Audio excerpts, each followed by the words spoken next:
हैं जो इन जी, जो इन प्लेस हैं। जैसे हमारे पास पॉलिसीज़ भी हैं, स्ट्रेटजीज़ भी हैं, लॉज़ भी हैं, रूल्स भी हैं, रेगुलेशंस हैं, बहुत सारी चीज़ें हैं। जी। अच्छा, वो चीज़ें तो हैं, किसी शेल्फ में हैं, कहीं पड़ी हुई हैं, वो हमें नहीं अंदाज़ा है। लेट्स से मैं एक छोटी-सी आपसे एग्ज़ाम्पल शेयर करना चाहूँगा। हमारे यहाँ बहुत सारे जो प्लांट्स हैं, जैसे फ्रूट ट्रीज़ हैं, इसी तरह एग्रीकल्चर क्रॉप्स हैं। ये कुछ लोकल हमारी स्पेशल वैराइटीज़ थी, ओवर द इयर्स वो ऑलमोस्ट हमारे यहाँ से वो ख़त्म हो गई हैं। जी। अब यहाँ हो यूँ रहा है कि जो कस्टोडियन इदारे हैं, नाम मैं नहीं लेना चाहूँगा चूँकि मैं भी गवर्नमेंट में हूँ। मेरा तो ऑन एंड ऑफ हम नॉर्मली इनके साथ इंटरेक्शन होती रहती है और हम कभी-कभी इनके साथ लड़ाई-झगड़े में भी रहते हैं। कुछ जैसे इदारे हैं जिनका काम होता है कंज़र्वेशन, ठीक जी। है? उन लोगों को बहुत सारी चीज़ें इस तरह की रोकनी होती हैं। अभी जो दुनिया में चल रहा है ना, वो आपका चल रहा है, इसको हम कहते हैं कि नॉर्मली जो एक वॉरफेयर का एक टूल होता है, एनवायरमेंटल जो सिक्योरिटी होती है आपकी या एग्रीकल्चर सिक्योरिटी होती है, इसके ऊपर बहुत ज़्यादा फ़ोकस है दुनिया में ना। जी, जी, अब बिल्कुल। ये जो पेस्टिसाइड्स को छोड़ दें, ये जो पेस्ट या जो एक्ज़ोटिक जो एलियन स्पीशीज़ आ रही हैं, ये नॉर्मली हमारे यहाँ जो कुछ बात दफ़ा ये होता है कि जो जिस तरह का काम कंज़र्वेशन का होता है, वही लाके इंट्रोड्यूस कर रहा होता है। अब जिस इदारे का काम जैसे प्लांट क्वारंटाइन डिपार्टमेंट हमारे पास एक बना हुआ है, अच्छा उसके रूल्स हैं, रेगुलेशंस हैं, एक पूरा प्रोसेस दिया हुआ है, बायोसेफ्टी का एक कंपोनेंट है उसमें, बायोसेफ्टी आप समझिए गए। जी, जी, इसी बिल्कुल। हाँ तरह जी। इसी तरह सीड सर्टिफिकेशन का एक पूरा प्रोसेस है। बिल्कुल है, अब फेडरल हम लेवल का। अब हाँ, अब ये प्रोविंसेस में भी है। लास्ट कोई 3-4 साल पहले थोड़ा-सा इसके ऊपर हमने यहाँ बड़ा काम किया था। स्पेशली मैंने खुद इसमें मैं इन्वॉल्व रहा था। जी। हमारे यहाँ जो ट्रांस जो बॉर्डर ट्रेड होता है, उसपे अगर आप कभी इसपे एक कोई आप कहें कोई आप उसके ऊपर स्टोरी करना चाहें या कोई उसके ऊपर ज़रा चेक करना चाहें, कोई चीज़ हम यहाँ से दूसरे बॉर्डर शिफ्ट नहीं कर सकते, लेके नहीं जा सकते, कोई लिविंग चीज़। अब दूसरी तरफ से हमारे पास सारा वो स्टफ़ आ रहा है जिसका हम उसके को बियर ही नहीं कर सकते। उसमें सीड्स आ रहे हैं, उसमें इवन के फ्रूट अच्छा प्लांट्स आ रहे हैं।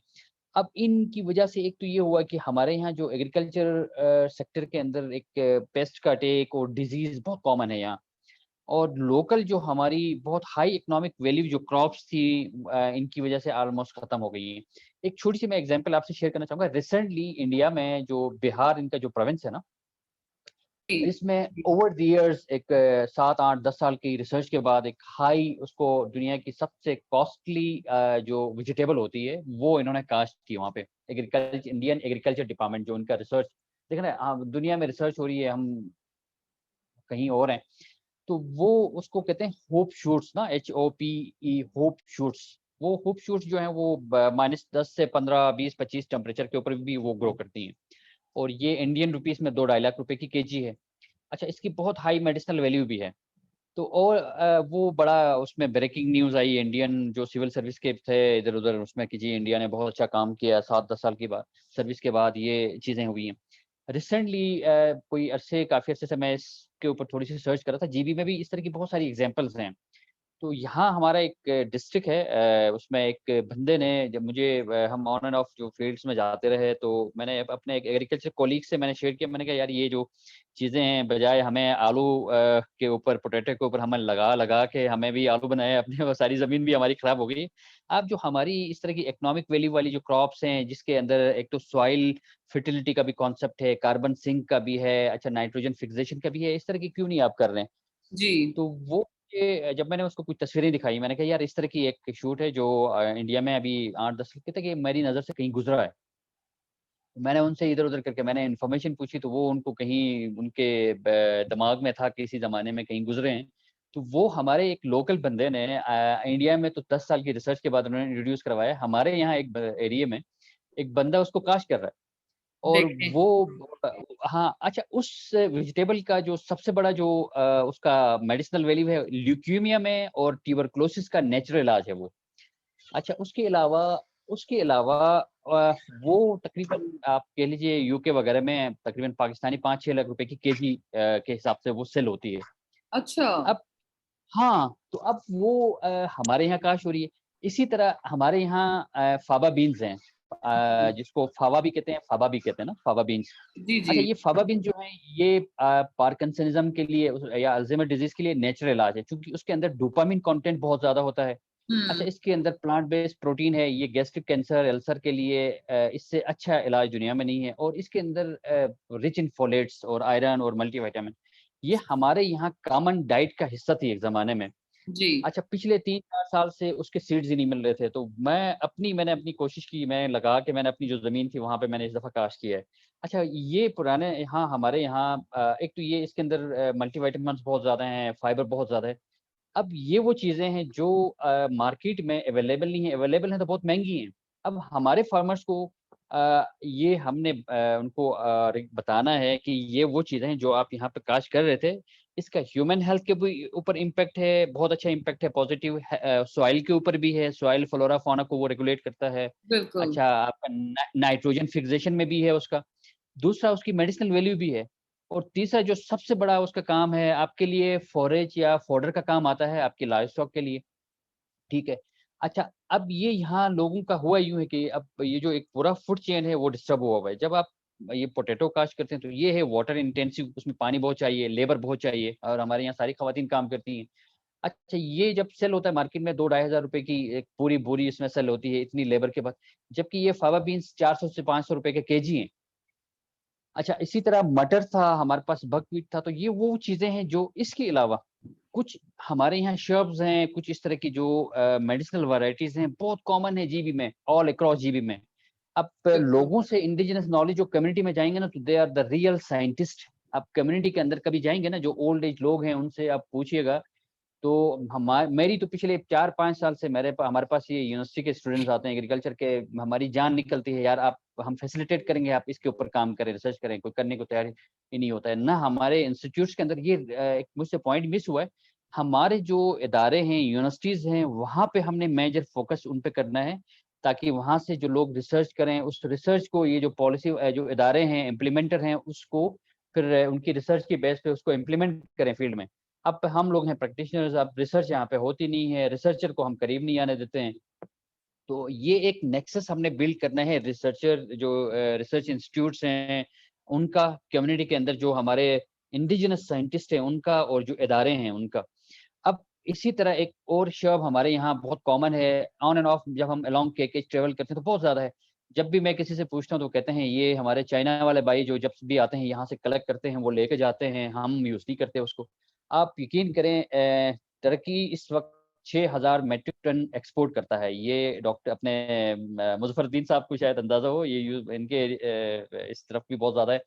ये केपर, आप देखिएगा, केपर इसको इंग्लिश में कहते हैं, कैपेरिस स्पाइनोज़ा इसका बॉटेनिकल नेम है ना।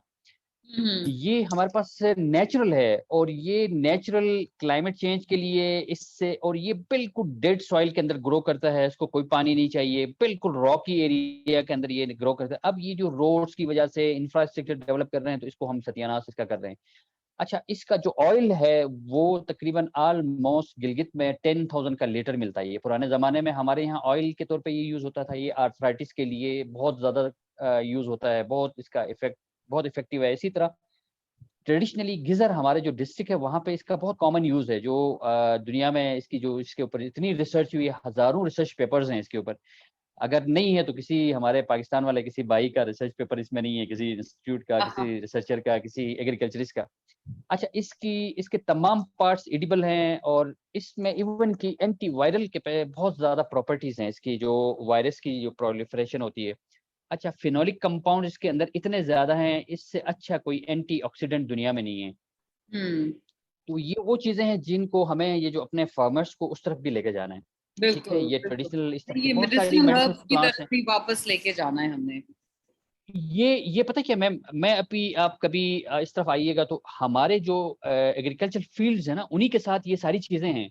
जी। अब जब हमने ये मोनोकल्चर पे शिफ्ट हो गए हैं, पोटैटो पे, तो ये सारी हमारी मेडिसिनल प्लांट्स भी खत्म हो गई, और इवन कि लोकल जो लोग थे इनके ऊपर इनका एज ए वेजिटेबल डिपेंडेंस इन्हीं के ऊपर था। इसका ऑयल बहुत कॉमन यूज़ होता था। अब लोग इसके बजाय वो जो छिछड़े वाला ऑयल है, डालडा है, वो यूज़ कर रहे हैं।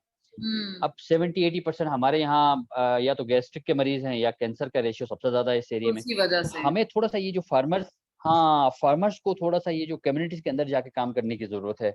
और जब तक कम्युनिटीज़ के अंदर जाके, चूँकि इनके पास आप जाएँगे ना, तो इनसे जितनी इन्फॉर्मेशन और जो रियल टाइम जो साइंस है ना, इनके पास है, जो बिल्कुल। ओवर द इयर्स नस्ल दर नस्ल ये चलती इंडिजिनस आई है। नॉलेज तो इन्हीं के पास है। हाँ। हाँ, इवन कि लास्ट ईयर ये मज़फ़रुद्दीन साहब का जो एरिया है, इसकी थोड़ी-सी जो क्लाइमेटिक चेंज जब से आया है ना, तो ये हॉट ह्यूमिड एरियाज़ की वैरायटी थी, ये आहिस्ता-आहिस्ता ऊपर चली गई है, आगे इवन कि चुपोर्सन तक। हुँ, अब ये जो टर्की है, इसको एक्सपोर्ट करता है 6000 metric ton Iran, Morocco, Spain. अब हुँ। हमारे पास इस उससे ज़्यादा है। अच्छा, हमारे पास उससे ज़्यादा बैरन एरियाज़ हैं, जहाँ पे आप इसको कल्टीवेट कर सकते हैं। अब कल्टीवेशन के लिए उसपे थोड़ा-सा हमारे एग्रीकल्चर डिपार्टमेंट या जो हमारे रिलेवेंट इदारे हैं, उनकी थोड़ी-सी ट्रैक चेंज करने की ज़रूरत है। जो ट्रेडिशनल हम बिज़नेस एज़ यूजुअल वाला जो कॉन्सेप्ट है ना, उससे नहीं, थोड़ा-सा निकलना एक्चुअली ना होगा। सिर्फ कल्टीवेशन चूँकि ये बट जो इसकी वैल्यू एडिशन में भी हमें जो है वो देखना पड़ेगा। हाँ, लेट्स वैल्यू एडिशन, हाँ इस जी। तरह बहुत बहुत सारी चीज़ें हैं, बहुत सारी चीज़ें हैं। अब आप अपर हुंज़ा गुजाल में आप जाइएगा, तो आपको अंदाज़ा होगा कि हमारे जो फ्रूट ट्रीज़ हैं, कितने पेस्ट से अटैक, उनके ऊपर पेस्ट का अटैक है, फार्मर का अलग से बिल्कुल। लॉस है। अब उसके साथ-साथ जो एसोसिएटेड एग्रीकल्चर, जो एग्रो फॉरेस्ट्री है, या एग्रीकल्चर के अंदर एक पूरा सेक्टर है, जहाँ पे मेडिसिनल प्लांट्स से लेके हर्ब्स से लेके वेजिटेबल्स। अभी ये रिसेंट पास्ट में हम ये डाउन से मनसेरा से एबटाबाद वगैरह से हमारे पास वेजिटेबल्स आती हैं, जो सारी तकरीबन आपको पता है एडल्टरेटेड हैं, वो इंडस्ट्रियल जो वेस्ट होते हैं उससे उनको इरिगेट किया जाता है। हमारे यहाँ तो ये सारा नेचुरल इकोसिस्टम के अंदर ये सारी चीज़ें थी। अब ये तकरीबन जी, आई थिंक ये अ, लोग भी हाँ, रेडी हो गए हुँ, हैं, तो we'll just come back to this. But आपने बहुत ही वैलिड पॉइंट्स ये बताए हैं कि we have to go back to the indigenous knowledge and उसको करेक्ट। हमें हेलो वापस फील्ड बाइंडिंग करनी पड़ेगी। अस्सलाम वालेकुम मुज़फ़्फ़र साहब, आपको आवाज़ आ रही है जी? हेलो हेलो जी, मुज़फ़्फ़र कैसे साहब रहो आवाज़ आ रही है? हेलो? हेलो?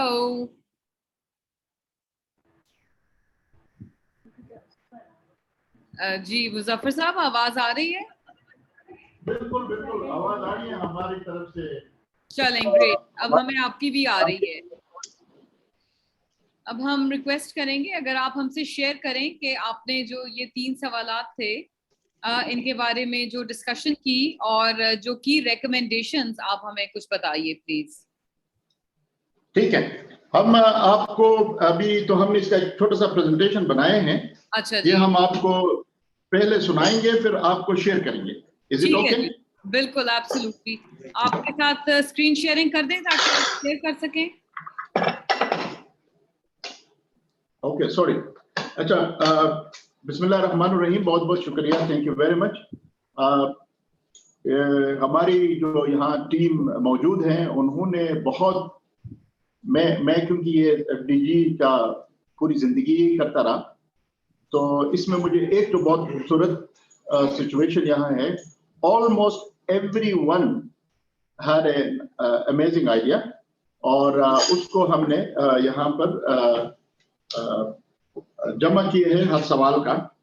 तो हम शुरू करेंगे पहले सवाल से कि जो लोगों के ख्याल में या जो हमारे टीम में जो थे कि क्लाइमेट चेंज के सबसे बड़ा जो इशू जो है हमारे यहाँ क्या है। तो उस सिलसिले में, क्योंकि we look into the farmers lens में, एक जो बहुत बड़ा इशू उन्होंने बताए हैं वो है कि हम ये जो क्रॉप डैमेज से बड़ी फ्रिक्वेंट शुरू हो गए हैं। लोगों के क्रॉप्स जो है ना, इन द मिडल जो है ना, वो सीरियसली डैमेज होते हैं। अभी भी इस साल भी हुआ है। दूसरा जो एक बड़ा इशू है एज ए फार्मर, वो है कि पेस्ट अटैक्स जो है वो भी बहुत बढ़ गई है। और तीसरा एक जो गो कि हम पानी के बड़े जखीरे के पास है, लेकिन हमारे यहाँ वाटर स्कैर्सिटी भी ज्यादा शुरू हो गई है। और एक और चीज जो आई है वो लैंड डिग्रेडेशन है, क्योंकि हमारे यहाँ जो लैंड है हमारे, वो क्लाइमेट चेंज की वजह से, फ्लैश फ्लड की वजह से वो डिग्रेड होते जा रहे हैं। और फिर उसके और भी जो बातें की थी कि हमने यहाँ टेम्परेचर एकदम बढ़ जाते हैं, तो बहुत सारे हमारे ऑर्गेनिक जो मैटर्स है उसमें एक और जो बुनियादी चैलेंज इस वक्त बीइंग इन द माउंटेन, और क्योंकि बहुत बड़ा ग्लेशियर का एक डिपॉजिट यहाँ पर है, ग्लेशियर मेल्टिंग की वजह से फ्लैश फ्लड्स जो है ना, आपने भी सुना होगा, बहुत ज्यादा आ रहे हैं और ये कई सालों से जारी है, और ये फिनोमेना जो है ना वो अनप्रेसिडेंट होते जा रहा है। तो बहुत सारे ये इसका एक बड़ा इशू है। एक और बात जो इन्होंने की कि जो फार्मर्स के लिए जो क्लाइमेट चेंज की वजह से ना उनका एक्सेस टू मार्केट जो है ना वो हर वक्त प्रॉब्लम में रहता है, क्योंकि हम माउंटेन में है तो लोग अपने जब कोई सामान बेचने ले जाते हैं तो रोड ब्लॉक्स हो जाते हैं, या फिर जो हमारे जो प्रोडक्ट्स हैं, क्योंकि वो टेम्परेचर वेरिएशन इतनी फ्लक्चुएट करता है कि वो क्रॉप जो है ना वो फौरन डैमेज हो जाते हैं। तो ये एक नया हमारे पास एक इशू है, क्योंकि हम पहले तो एक दिन में ना वो टेम्परेचर 20 से दूसरे दिन 45 हो जाता है, तो ये एक बहुत बड़ा हमारे साथ, तो उस वजह से फिर वो क्रॉप को मार्केट तक ले जाने में बड़ा मसला हो रहा है। एक और जो बड़ा फिनोमेना जो लोगों ने नोट किया फार्मर्स की, कि वो रैपिड चेंज इन टेम्परेचर है। जैसा भी बताया कि एक दिन में जो है ना वो टेम्परेचर 50 तक जाता है, 45 तक जाता है, जबकि दूसरे दिन जो है ना वो 20 का या 15-18 होता है। तो ये एक यानी विद अ शॉर्ट स्पेन जो टेम्परेचर एकदम ऊपर नीचे होता है, उससे एक बहुत बड़े मसले हो रहे हैं, क्योंकि वो उसी मिनट में बहुत सारे इम्पैक्ट्स आते हैं फार्मर्स के क्रॉप पे। फिर उन्होंने एक और चीज ये कहा कि नए नए डिजीजेस ह्यूमन भी इससे इम्पैक्ट हो रहा है, क्योंकि ह्यूमन जो डिजीजेस है वो ये टेम्परेचर की वेरिएशन से ना बहुत सारे इसमें मसला आ रहा है। एक और जो तमाम फार्मर्स ने बताया जो क्लाइमेट चेंज से उनको फार्मर्स के लेवल पे हमने इसको देखा है, वो है जो हमारे इंडिजिनस क्रॉप्स थे जो खास जोन में, जिसको हम कहते हैं अल्टीट्यूड जोन में वो प्रोड्यूस करते थे, वो आजकल नहीं हो रहे हैं वहां पर। मिसाल के तौर पर गिलगित जोन में हम जो है वो पोमेग्रेनेट्स जो है ना बड़ा अच्छा होता था, अभी वहाँ बिल्कुल नहीं हो रही, या फिग्स होते थे वो नहीं हो रहे, या फिर जो हायर एल्टीट्यूड में जो कोल्ड वो थे वो वहां पर जो है ना वो खराब हो रहा है। तो ये एक नया हमारे पास, ये हमारे पास जो है ना की चैलेंज और भी हैं जो मेरे ख्याल में हम आपसे फिर उसको शेयर करेंगे।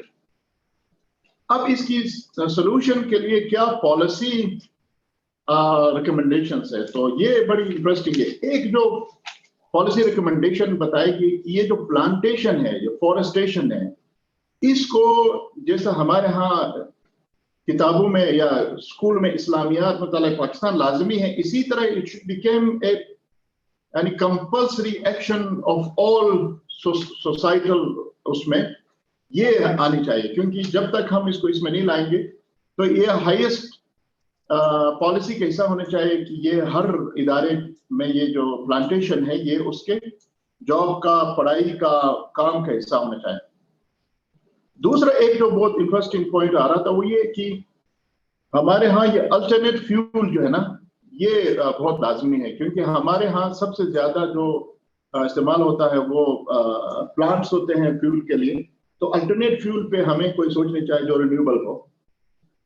एक और बात पॉलिसी रिकमेंडेशन ये है कि ये जो काम है जो क्लाइमेट चेंज की वजह से जो हमारे पास मसाइल आ गया है, इसके लिए we need an updated skilled और क्वालिफाइड लोगों की जरूरत है, जो इनके ख्याल में जो इस वक्त हमारे गवर्नमेंट में या जो सर्विस प्रोवाइडर्स में जो एजुकेशन है वो इन चीजों का उनको ज्यादा ना उनकी ट्रेनिंग है ना उनका एजुकेशन है। तो इस पे बड़ा सोच एक पॉलिसी होनी चाहिए कि आने वाले वक्तों में खुसूसन एग्रीकल्चर रिलेटेड जो स्किल्स है, क्वालिफिकेशन है या सर्विसेज हैं जो खुसूसन गवर्नमेंट डिपार्टमेंट्स में है, उसमें ये क्लाइमेट चेंज क्वालिफाइड लोग होने चाहिए, वरना जो है ना वो पुराने बातें कर रहे, इधर दुनिया बहुत तब्दील हो गई।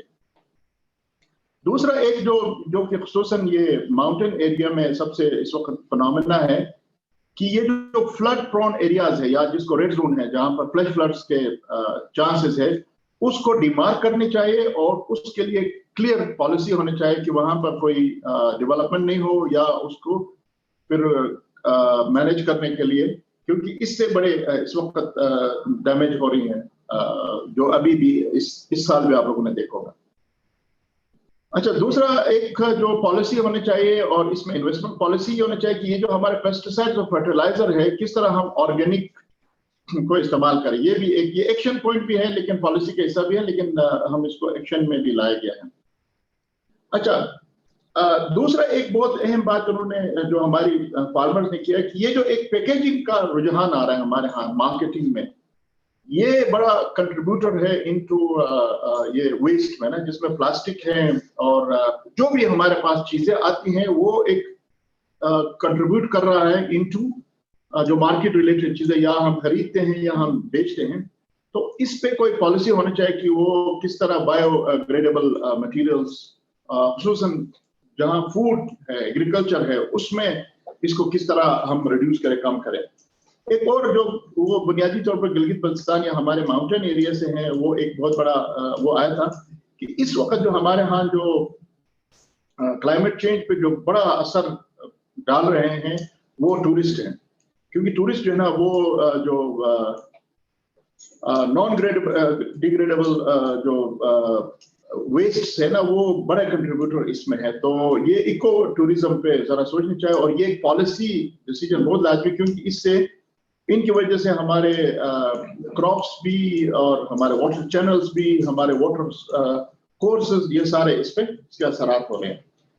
एक और बात ये था कि ये जो क्लाइमेट चेंज है, it should be part of education curriculum, और बड़ा स्ट्रांगली उन्होंने बल्कि कहा कि इसमें स्टूडेंट को एक्शन के तौर पर होने चाहिए। जैसे पुराने जमाने में हमें वो बनाते थे ना, क्या वो एक फौजी ट्रेनिंग करते थे, एनसीसी। तो एनसीसी में जाके हमें नंबर मिलते थे। तो ये जो क्लाइमेट चेंज है हमारे डॉक्यूमेंट्स में इसकी बहुत कम, हमारे करिकुलम में ये बुनियादी तौर पर, क्योंकि ये फ्यूचर जनरेशन के लिए है, हम तो गुजारा करेंगे, future generation should be well aware, well trained, और इसमें होना चाहिए। अच्छा, एक और बात जो उसका ताल्लुक भी हमारे एरिया से, कि एक तजुर्बा यहाँ ये हुआ है कि जो कम्युनिटी लैंड है, लोग जिनको ओन करते हैं, तो वहां पर तो बड़ी जबरदस्त किस्म की फॉरेस्टेशन हुई है, हो रही है। लेकिन यहाँ पर एक कॉन्सेप्ट है कि वो गवर्नमेंट लैंड है, जिसको हम खालिस सरकार कहते हैं, वो वहां पर कब्जा करके बैठे हुए हैं, तो लोग वहां पर फॉरेस्टेशन नहीं करते हैं क्योंकि वो ऑनरशिप के इश्यूज आ रहे हैं। तो ये जो लैंड है, इनको हमें फार्मर्स को देनी चाहिए ताकि लोग उस पर प्लांटेशन करें, तो उससे फायदा भी होगा और वो लैंड भी डेवलप होगा। एक और बड़ी इंटरेस्टिंग, हमारे एक सोसाइटी ने एक्शन ली है जलालाबाद में, और कुछ कम्युनिटी ने कुछ साल पहले लिए थे हुंजा में। ये उन्होंने ये कहा कि ये जो स्मोक फ्री ह्यूमन से शुरू करनी चाहिए पहले अपने जात से, कि लोग सिगरेट ना पिए। तो जलालाबाद कोऑपरेटिव ने अपने गांव में उन्होंने कहा कि हम सिगरेट नहीं बेचेंगे, सिगरेट पे पाबंदी लगाएं, ताकि ये जो स्मोक हम कहते हैं गाड़ियां स्मोक पैदा कर रही है, उससे जो है ना, let's start from ourselves first, यार हम ही वो स्मोक जो पैदा करें हम ही बंद करें, तो मेरे ख्याल में we can talk to other. तो ये एक हमें कंपेयर करनी चाहिए कि ये स्मोक जो है ना, ये या ये जो सिगरेट है। फिर खवातीन ने कहा नस्वार पे भी सख्ती से पाबंदी होनी चाहिए, क्योंकि ये भी कंट्रीब्यूट करता है घरेलू माहौलियात पे, तो बड़े खराब करते हैं। तो ये भी हमने कहा है उसके साथ। जी जी। अच्छा, आखिर में क्या एक्शंस होने चाहिए? तो ये कुछ पॉलिसी रिकमेंडेशंस है मुख्तलिफ लेवल पे कि हम इसको किस तरह जो है ये कुछ पॉलिसीज बनाने की जरूरत है। और इसमें से कुछ पॉलिसीज फॉर एग्जांपल बनी है, जैसे ये स्मोकिंग का है, वो कह रहे, तो उसमें फिर एक्शन की जरूरत है। जैसा हमारे यहाँ भी स्कूलों के आसपास सिगरेट पीना मना है, या गाड़ियों में पब्लिक प्लेस में सिगरेट पीना मना है, लेकिन उसको कैसे? एक जो रिकमेंडेशन आई है, जो एक्शन पॉइंट्स है, जिसमें फार्म ऑर्गेनाइजेशन लेवल पर, लोकल नेशनल लेवल पर, उसमें एक तो ये आया है कि गवर्नमेंट को ये जो फॉरेस्टेशन का जो है, इसको नेशनल लेवल पर एक कन्वर्ट इनटू ए फोर्स जैसा हमने रखा है, ये हमारे टॉप सिक्योरिटी में आने चाहिए। जैसा नेशनल सिक्योरिटी के मुख्तलिफ किस्म के एक्शन पॉइंट्स होते हैं, तो ये climate change should now become part of national security, क्योंकि इससे हमारी जिंदगी, हमारे नेशन का, तो इसके लिए कोई हमें पूरा एक नेशनल सिक्योरिटी का हिस्सा होना चाहिए। और जिसमें एक बंदे ने कहा बल्कि जैसे नार्कोटिक का फोर्स है, तो इसका भी एक फोर्स होना चाहिए, ताकि ये जो डिफॉरेस्टेशन है या क्लाइमेट चेंज रिलेटेड इश्यूज है, इसको हम सही तौर पर एड्रेस करें। एक और बात यह है कि जो बुनियादी तौर पर इस एरिया में है, जो अनफॉर्चुनेट है, कि हमारे पास जो है ना, एक पॉलिसी होनी चाहिए कि कम से कम गिलगित बल्तिस्तान में तो लोगों को दरख्त वो क्या फ्यूल के तौर पर नहीं इस्तेमाल करने चाहिए, क्योंकि यहाँ पर रिन्यूएबल एनर्जी के बहुत बड़े पोटेंशियल है, खसूसन हाइड्रो का, तो उस पर इन्वेस्ट होनी चाहिए, या फिर सोलर्स वगैरह जो भी इसके साथ है, विंड। तो ये एक पॉलिसी रिकमेंडेशन होनी चाहिए कि वो एरिया जहां पर इस तरह के पोटेंशियल है तो उस पर इन्वेस्ट होनी चाहिए, रादर देन कि हम दरख्त लगाएं। तो हो सकता है दरख्त बचाने के लिए हमें इस तरह का इन्वेस्टमेंट करेंगे तो इसको हम मैनेज कर सकते हैं। एक और दोबारा रिकमेंडेशन ये आया था कि community owned orchard and forest को आगे ले जाना चाहिए। एक जो रिकमेंडेशन ये आया था एक्शन में, ये पॉलिसी में भी है कि गिलगित बल्तिस्तान खसूसन और ये जो माउंटेन एरिया है, इसमें organic certification of villages, organic certification of products, ये एक पूरा प्रोग्राम के तौर पर, एक्शन के तौर पर शुरू करनी चाहिए, क्योंकि ऑलरेडी यहाँ पर कुछ छोटे छोटे मॉडल बने हुए हैं, लेकिन हमें इसको स्केल पे ले जाना चाहिए ताकि ये एक्शन हो। अच्छा, दूसरे एक alternate eco friendly source for transportation. एक जो खवातीन का बुनियादी बड़ी जबरदस्त था कि ये जो इस वक्त गिलगित बल्तिस्तान में गाड़ियों का पूरा एक हुजूम है, वो कह रहे लेकिन अल्टरनेट साइकिल को अलाउ करें, उसको इनकरेज करें, एक्शन करें, लोगों को मुफ्त दे दें। तो ये एक और भी बसों का जो भी है ना, अल्टरनेट जो होती हैं वो इलेक्ट्रिक वाला, इस तरह की चीजों को लाने चाहिए। एक और बात जो यहाँ महसूस की गई, खुसूसन हमारे जो फार्मर्स कोऑपरेटिव में, कि क्लाइमेट चेंज पे ना हमारे मुल्क में, हमारे माशरे में, हमारे गांव में, हमारे रियासत में कोई खास रिसोर्स एलोकेट नहीं होते हैं, बस सिर्फ बातचीत ज्यादा होती है। तो ये जो क्लाइमेट चेंज के लिए एक तगड़ी जो है इंटरनेशनल लेवल पर और नेशनल लेवल पर, लोकल लेवल पर फंड्स क्रिएट करने चाहिए, ताकि वो जो है ना ज्यादा से ज्यादा लोगों को एक्सेस हो रिसोर्सेज का, ताकि इस पे काम कर सके। क्योंकि अभी हम देख रहे हैं बातें तो है, लेकिन इस लेवल पे कोई फंड्स अवेलेबल नहीं है। एक और बड़े इंटरेस्टिंग रिकमेंडेशन यहाँ ये आया कि क्लाइमेट चेंज को अगर हम उस लेवल पर जो हमें परेशानी है, तो पॉलिटिकली इसका एक है कि तमाम मिनिस्ट्रीज को जो हमारे मुल्क में है, जो कि मेनली वो all ministry should have at least a programme on climate change. कोई भी मिनिस्ट्री हो, उसका एक प्रोग्राम जो है ना एक्शन के तौर पर उनका क्लाइमेट चेंज के रिलेटेड उनका कोई एक्शन होना चाहिए।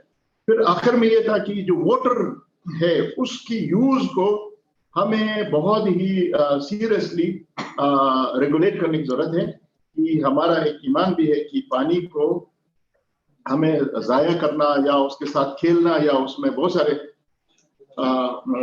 अल्ट्रेशन जो होती है वो नहीं होनी चाहिए। और फिर ये है कि इसी वाटर को हम बेहतर इस्तेमाल करके अगर भी इन्वेस्ट करो तो नए जमीनें, नई फॉरेस्टेशन हम कर सकते हैं। Thank you very much. This was what our team has discussed. Over to you, Aisha. Thank you so much, Muzaffaruddin Saab, and the rest of the team. अस्सलाम वालेकुम मैडम।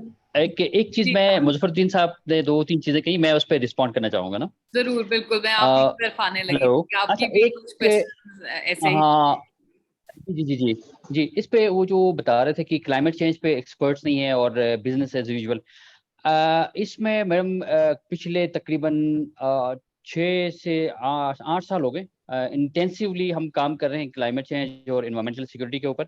और ये जीबी में पहली दफ़ा हो रहा है कि जो हमारे यहाँ हमने एग्रीकल्चर डिपार्टमेंट को सेंसिटाइज किया, इवन कि जो प्राइवेट सेक्टर के अंदर जो एनजीओज थे, जैसे मैंने बताया ना, कुछ कंजर्वेशन इदारे थे जिनका काम इन चीज़ों को लिमिट करना था, बल्कि वो प्रोपेगेट कर रहे थे, उसको हमने रुकवाया थ्रू लेजिस्लेशन।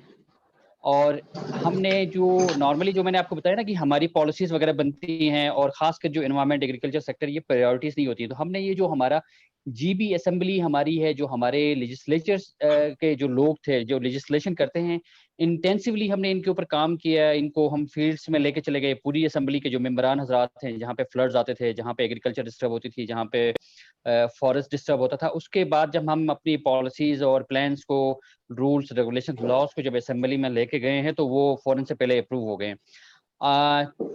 इसी में क्लाइमेट चेंज में पहली दफ़ा हमने, मैम, बल्कि पूरे पाकिस्तान में ये फर्स्ट टाइम इन जीवी हमारे पास जो एयर पोल्यूशन जो मॉनिटरिंग स्टेशन हैं हमारे पास पिछले 3 साल से इस्टेब्लिश हैं, कंटिन्यू हमारा डेटा जनरेट हो रहा है और खासकर जो वेरिएशंस हैं हम उनको मॉनिटर कर रहे हैं। और उसी की बेस पे मुजफ्फरुद्दीन साहब की शायद नॉलेज में नहीं है, गिलगित बल्तिस्तान में एक प्रोसेस ये चल रहा था कि जो विंटर्स में गवर्नमेंट सर्वेंट्स को एक ठेके के जरिए बाकायदा टेंडर होता था, एक लकड़ी उनको एलोकेट होती थी हर मुलाजिम को, और उसकी वजह से इनडिस्क्रिमिनेट जो डिफॉरेस्टेशन होती थी उसको हमने बाकायदा जो हमारा एक फोरम होता है Gilgit Baltistan environmental protection council जिसको चीफ मिनिस्टर साइन करते हैं, चेयर करते हैं, उस फोरम तक हम लेके गए और उस पॉलिसी को हमने ख़त्म करवाया। आल्दो कि हमें इवन की बीइंग ए गवर्नमेंट इदारा, हमें तमाम गवर्नमेंट इदारों से हमें बहुत ज़्यादा प्रेशर था, हमारी बहुत ज़्यादा अपोजिशन थी, और उस पूरी पॉलिसी को हमने ख़त्म करवाया। और अब किसी सरकारी मुलाजिम को लकड़ी नहीं मिलती है और वो लकड़ी वाला जो प्रोसेस था वो खत्म हो गया, तो वो इससे डिफॉरेस्टेशन जो हमारी थी वो रुक गई। दूसरा, जो जितने डेवलपमेंट प्रोजेक्ट्स गिलगित बल्तिस्तान में हैं उसका 1% हमने डेडिकेट करवाया है क्लाइमेट फंड में, और जो भी डेवलपमेंट प्रोजेक्ट आता है उसमें से जब वो planning and development department 1% climate fund उसमें से डिडक्ट करने के बाद वो प्रोजेक्ट अप्रूव होता है, और उस 1% से जो भी सरकारी नीम सरकारी अदारा क्लाइमेट चेंज या एनवायरमेंट पे काम करना चाहता है वो अपना प्रोजेक्ट ला सकता है और उस पे फंडिंग मिल सकती है। और इसी बेस पे हमने रिसेंटली प्लास्टिक बैग जो एक इशू मुजफ्फरुद्दीन साहब बता रहे थे, ऑल हुंजा में हमने पहली दफा साउथ एशिया में प्लास्टिक बैग हमने बैन करवाया था। न सिर्फ हमने बैन करवाया था, 1 साल लगातार हमने sensitisation, awareness, market association, hotels, community, even की जो रीजनल काउंसिल है उन तक हम गए और वहां पे हमने ये काम किया। और उसके बाद ये जो 1% क्लाइमेट फंड था, इसी में से रिसेंटली जो एक लोकल इदारा है काडो, कराक्रम एरिया डेवलपमेंट ऑर्गेनाइजेशन जो हुंजा में है, उसको 2.5 करोड़ की हमने फंडिंग करवाई है। वो क्लॉथ पेपर बैग्स बना रहे हैं और जो वहाँ पे मार्जिनलाइज जो लोग हैं उनकी के जरिए से। और इसका जो लॉ है हमारा इस वक्त जीबी कैबिनेट में सबमिटेड है, ban on plastic bag import, manufacture, whatsoever जो भी है गिलगित बल्तिस्तान में, ना उसका इंपोर्ट होगा ना मैन्युफैक्चर होगा ना वो। और हमारा पूरा प्लान ये है कि उसमें जो लोकल इदारे हैं, कम्युनिटी एलएसओज हैं, उन्हीं को एम्पावर करेंगे और इसमें क्लॉथ पेपर बैग्स बनेंगे बजाय वो प्लास्टिक बैग आने के। हमारे पास ये अच्छा। दूसरा, जो एक हमने पहली दफा हमारे यहाँ किसी भी इदारे के पास बेस लाइन नहीं है हमारे पास, हम बगैर बेस के हवा में गोलियां चलाते हैं। पहली दफा हमने सुपार्को के जरिए जो हमारी स्पेस एजेंसी है, खुंजराफ टॉप अप टू चिलास जो हमारा बॉर्डर है, उसकी डिटेल इन्वायरमेंटल प्रोफाइलिंग हमने करवाई है, जिसके अंदर water quality, air quality, soil और लैंड यूज मैपिंग करवाई हमने। और एक हमारे यहाँ इशू ये था कि जो सी पैक बनने के बाद हमारे पास गाड़ियों का इन्फ्लक्स बहुत ज्यादा होगा तो हमें एयर पोल्यूशन का सामना करना होगा, हमारे ग्लेशियर्स मेल्ट होंगे और सो एंड सो फोर्थ। इसके लिए हमारा जो बेस लाइन 2 इयर्स पे था, ये विंटर, समर और ऑल सीजन्स में इसको इन्होंने मॉनिटर करना था। उसकी फाइनल रिपोर्ट हमारे पास आ चुकी है और बहुत हाई रेजोल्यूशन की हमने इमेजरीज उनसे ली हैं और पूरी एक डिटेल इसके ऊपर काम हुआ है स्पार्को के साथ। और जो इदारे जैसे हमारे बड़े बड़े इदारे हैं जो पहले यहाँ नहीं थे उनको हम लेके आए हैं, वापडा के साथ हम काम कर रहे हैं जो क्लाइमेट चेंज में इनका वाटर गेजिंग स्टेशन हैं, मेट डिपार्टमेंट का। दूसरा, जो मुजफ्फरुद्दीन साहब कह रहे थे कि जो क्लाइमेट चेंज एडेप्टेशन और उसके ऊपर काम करने की जरूरत है, ये ऑलरेडी हो रहा है। रिसेंटली अगर शिमशाल में हमने शिमशाल कम्युनिटी की क्लाइमेट चेंज एडेप्टेशन पे कम्युनिटी की ट्रेनिंग करवाई है और वो 7 डे लॉन्ग ट्रेनिंग थी, जिसमें न सिर्फ कम्युनिटी क्लाइमेट चेंज एडेप्टेशन था बल्कि और बहुत सारे उसके सब सेक्टर्स थे। और ये जो ग्लॉफ का एक प्रोजेक्ट है जो जीसीएफ ने, ग्रीन क्लाइमेट फंड ने फंड किया है पाकिस्तान को, मिनिस्ट्री ऑफ क्लाइमेट चेंज इसको इम्प्लीमेंट कर रही है। और इसमें टोटली काम ही कम्युनिटी की एडेप्टेशन और एडेप्टिव कैपेसिटी को बिल्ड करना है। इसमें 16 वैलीज हैं जिसमें इंक्लूडिंग शिमशाल भी, जो वल्नरेबल कम्युनिटीज हैं जितनी, जो एक बाकायदा प्रोसेस के तहत और जीआईएस मैपिंग के जरिए हमारा जो पीएमडी और हमारा जो एनडीएम में है और ये सारे इदारों की एक जॉइंट उसमें एफर्ट थी और ये सारे जो एरियाज हैं इस प्रोजेक्ट का हिस्सा है। दूसरा, जो मुजफ्फरुद्दीन साहब की जो एक वैलिड जो पॉइंट था, जो पेस्ट का अटैक है या जो हमारे यहाँ एग्रीकल्चर के अंदर जो हमारा सीजनल शिफ्ट है, विद इन डे 1 डे में हमारा जो टेम्परेचर है उसमें वेरिएशन आती है। उसके लिए भी उस पर काम हुआ है। हमने वेहिकुलर इमिशंस के ऊपर हमने काम किया है बहुत ज़्यादा, और हमें जो मैस टूरिज्म का इन्होंने बहुत अच्छा फरमाया, मैस टूरिज्म को हमें रिस्ट्रिक्ट करना है, और हमें agro tourism, eco tourism, adventure tourism और रिलीजियस जो टूरिज्म है, हमारी कल्चरल टूरिज्म है, उसको हमें प्रमोट करना है। और ख़ासकर जो इंफ्रास्ट्रक्चर बिल्ट होता है हमारे यहाँ, उसको हमने लिमिट करना है, और उसको लोकल जो हमारी क्लाइमेटिक कंडीशंस हैं उनके साथ हमने उसको इंटीग्रेट करना है। क्योंकि जो सिलेबस के अंदर और जो क्यूरिकुलम के अंदर जो इसको ऐड करना था, वो ऑलमोस्ट कुछ हिस्सा इसका हो चुका है, और इसमें मजीद जो 10 बिलियन ट्री सुनामी का एक कंपोनेंट है उसमें भी हो रहा है, और की ग्रीन एंड ग्रीन जो इनिशिएटिव है उसमें भी ये सारी चीज़ें हो रही हैं। और इसमें जो सबसे बड़ा इशू ये है कि जो इस तरह के इदारे हैं, ये अभी नेसेंट हैं, नए नए बने हैं, तो इनको थोड़ा सा जो आगे चलेंगे, कम्युनिटी के जो इदारे हैं, खासकर हमारी जो सबसे बड़ा जो हम लेक करते हैं, कम्युनिटीज के अंदर हमारा एक्सेस नहीं है। हम बैठ के सेंटर्स में, गिलगित हेडक्वार्टर में, बल्चिस्तान में बैठ के, हम सेंटर में बैठ के जो काम करते हैं, वो काम हमें पेरिफेरीज में जाके करना चाहिए, क्योंकि हमारी 80% पॉपुलेशन रूरल एरियाज में रहती है, और ये पास्टोरल लाइफ है हमारी, पास्चर्स में लोग रहते हैं, उनको हमने अप्रोच करना है। इसी तरह लिंकेजेस बहुत जरूरी हैं। जो एनजीओज हैं और गवर्नमेंट सेक्टर के अंदर जो डेटा जनरेट होता है वो शेयर नहीं होता है, उस पर हमें एक दूसरे के साथ शेयर नहीं करनी चाहिए, वो बहुत ज़रूरी है, ताकि हमारे जो स्टूडेंट्स हैं, रिसर्च स्कॉलर्स हैं, उन तक एक्सेस हो, और वो कोई भी काम करें तो वो बेहतर होता है, किस इलाके के लिए ही काम कर रहे हैं। तो हमें जो सबसे बड़ा जो इशू है वो डेटा शेयरिंग नहीं होता हमारे यहाँ। प्राइवेट सेक्टर में बहुत सारे लोग काम करते हैं, एनजीओ में काम करते हैं, वो डेटा उन्हीं तक लिमिट होता है, शेयर नहीं होता है। तो इसमें हम इंटीग्रेटेड अप्रोच में काम करें, इसमें फार्मर्स का भी हमारे साथ रोल है, इसमें जो सिविल सोसाइटी के जो लोग हैं उनको भी हम इंटीग्रेट करें, और देन जाके हम कोई बेहतर काम कर सकते हैं। बिल्कुल सही कहा आपने फातिमा हुसैन साहब, थैंक यू वेरी मच। बहुत खूबसूरत बात की अपना हुसैन साहब ने, क्योंकि इसमें हम जो हमने अपना आप को लिमिट रखा था वो फार्मर्स के लेवल तक रखा था, और आपने उसको बहुत अच्छी तरह एलिब्रेट की, और उसमें बड़े अच्छे जो पॉलिसी लेवल की बातें हैं वो शेयर की हैं।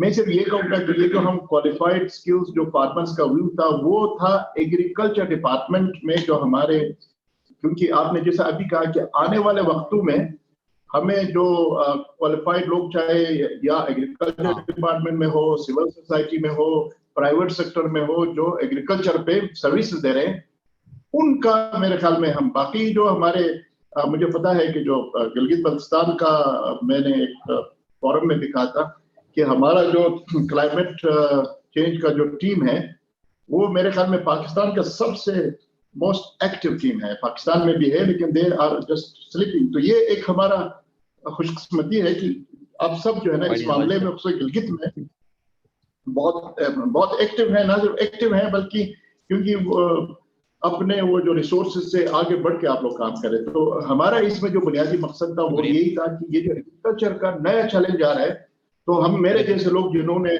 पुराने जमाने में पढ़े एग्रीकल्चर को कि उसमें ये करे, फ्लड करो, ये करो, वो जो है ना we need an updated skills people, ये लोगों का ख्याल था कि वो हमें ये क्लाइमेट अडॉप्शन भी साथ बताते जाए। थैंक यू वेरी मच जी, बहुत जबरदस्त बात की आपने। मेरे ख्याल में एक जो बहुत अहम बात की जो हमारी टीम के स्कोप में नहीं था वो ये डेटा वाला है, रिसर्च बेस्ड। हमारे टीम ने ये इशू लाया था कि रिसर्च बेस्ड जो इन्फॉर्म्ड डिसीजंस है ना, ये एक हकीकत है, और फार्मर तक अभी पढ़े लिखे हो गए तो उन तक भी पहुंचना चाहिए। ये बहुत अहम बात है। बिल्कुल, बहुत जरूरी है। बिल्कुल बिल्कुल, थैंक यू वेरी मच मुजफ्फरुद्दीन साहब and team and Fatima Hussain साहब एंड टीम। बहुत ही रेलेवेंट, पर्टिनेंट और एक्शनेबल आपने रिकमेंडेशंस एंड सॉल्यूशंस प्रेजेंट किए हैं हमें, एंड बहुत ही ना सिर्फ फार्मर के पर्सपेक्टिव से, गवर्नमेंट के पर्सपेक्टिव से, बट ऑल्सो नेशनल पर्सपेक्टिव पे ये चीज़ें जो हैं इस डायलॉग के थ्रू हम ये रिकमेंडेशंस लेके जाएंगे। आई थिंक कुछ जैसे आपने कहा कि data, that is one of the most important points के डेटा शेयरिंग और इंटीग्रेटेड अप्रोच लेके चलना should be the backbone of any kind of programs going forward. Secondly, जैसे मुजफ्फरुद्दीन साहब और टीम ने कहा कि जी जैसे एनसीसी हुआ करता था, तो इस तरह हमारा जो है एनवायरनमेंट, क्लाइमेट चेंज, रिजिलियंस, और जो है सस्टेनेबिलिटी, ये हमारे नेशनल करिकुलम का हिस्सा होना चाहिए। इसमें खादिम हुसैन साहब ने भी कहा कि ये अब बन रहा है क्लाइमेट चेंज का हिस्सा, बट ये एक ऐसी लेगेसी है जो हम अपने फ्यूचर जनरेशंस को छोड़ के जा सकते हैं, that they need to be aware from a very early age कि इन चीज़ों की कैसे आपने रिस्पेक्ट करनी है और कैसे आपने केयर और वैल्यू करनी है। इसके साथ साथ जो है आई थिंक बहुत ही फेवरेबल एक्शन पॉइंट्स वो ये हैं कि इकट्ठे मिलके हमने लर्निंग और ट्रेनिंग्स करवानी है।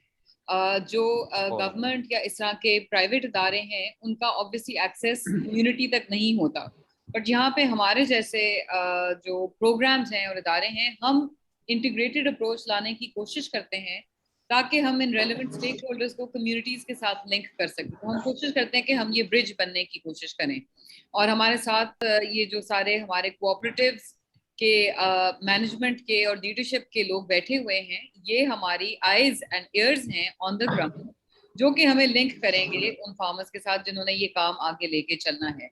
So moving forward, I would now just like to request, because I think कि पूरा हमारा ये जो पिछले 2.5 घंटों का प्रोग्राम है, ये बहुत ही इंटरैक्टिव, और जो डिस्कशन यहाँ से निकली वो बहुत ही एक रिच किस्म की डिस्कशन है, एंड उसको अब हम अनफॉर्चुनेटली कंक्लूजन पे लाना पड़ेगा क्योंकि we have to move on to our other activities. तो अगर वसीम यहाँ पे प्रेजेंट हैं, तो Wasim, I would like to request अगर आप एक थोड़ा सा रीकैप कर दें आज के इवेंट का, and then we can move to the conclusion. जी श्योर मैडम। हमारे पास जो बल्किस्तान ग्रुप जो बैठा हुआ था वो अनफॉर्चुनेटली डिस्कनेक्ट हो गया था because of the internet issue, लेकिन उन्होंने एक जो पूरा डिस्कशन जो ग्रुप वर्क उन्होंने किया उसकी वीडियो और रिकमेंडेशंस की वीडियो शेयर की है जी, वो हम शेयर कर लेंगे। बाकी जो नोट्स हम इनको कंसोलिडेट करके तीनों जगह से, और खादिम हुसैन साहब का बहुत बहुत शुक्रिया कि उन्होंने इतनी अच्छी हमें फीडबैक दी, उनके नोट्स मैं कॉपी कर चुका हूँ, और मुजफ्फर साहब से भी रिक्वेस्ट करेंगे कि ये प्रेजेंटेशन अपनी हमें हमारे साथ शेयर कर लें ताकि हम इसको कंसोलिडेट करके इसको फिर आगे नेशनल लेवल तक लेके जाएं। वसीम भाई, अगर आपकी परमिशन हो तो मैं इसको लीव कर सकता हूँ, मुझे एक और असाइनमेंट अगर मेरा कंप्लीट हो चुका है। जी बिल्कुल बिल्कुल, थैंक यू वेरी मच। बहुत शुक्रिया, आप सबका बहुत शुक्रिया, बहुत शुक्रिया आपका for providing us this time and useful information. Thank you thank you thank you, बहुत शुक्रिया, आप सबका बहुत शुक्रिया। अल्लाह हाफिज। अल्लाह हाफिज, अल्लाह हाफिज। So again, I would also like to thank Muzaffar Sahib कि आपने हमारी in spite of our technology challenges आपने बहुत अच्छे तरीके से मैनेज किया सारा, एंड इसको आपने लीड किया और टेक फॉरवर्ड किया, and we are continuing to count on your support for taking this forward. हम लोग मुख्तलिफ जगहों पे बैठे हुए हैं, हमारे पास शुरू में इंटरनेशनल काउंटर पार्ट्स भी हमारे साथ थे, एंड हर जगह पे बैठ के हम इस टेक्नोलॉजी के जरिए कनेक्टेड तो हैं, बट इस टेक्नोलॉजी के जरिए हम काफ़ी चैलेंजेस भी फेस करते हैं, बट हमें हमेशा फ्यूचर की तरफ और बेहतरी की तरफ देखना चाहिए। तो इसलिए मैं सारों का थैंक यू करूंगी, और मैं बहुत शुक्रगुजार हूँ कि आपने टाइम निकाला और ये अपनी वैल्यूबल इनपुट हमें दी।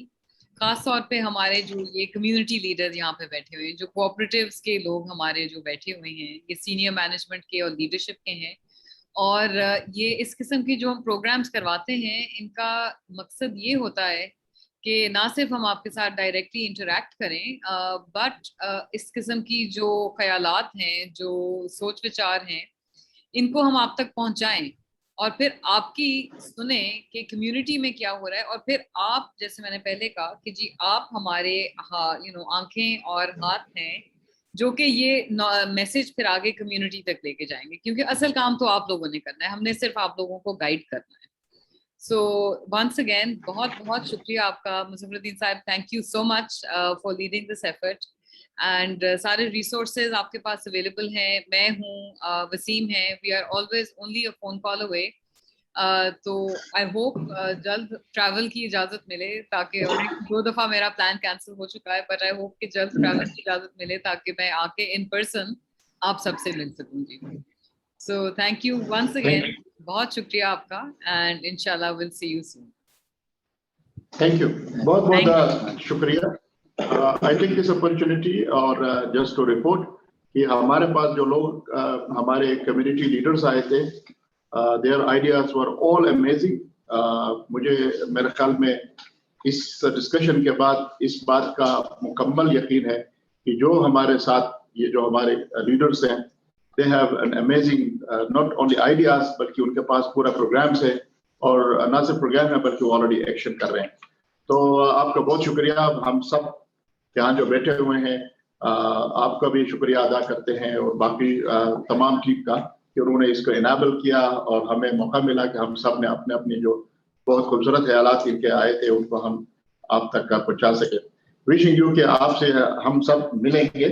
आपने सही कहा, बहुत अरसे से हम इंतजार कर रहे हैं। ये जो आई वाला केप है अभी आपकी तरफ देख रहे हो कब आप आएंगे। Thank you very much, thank you so much, बहुत बहुत शुक्रिया।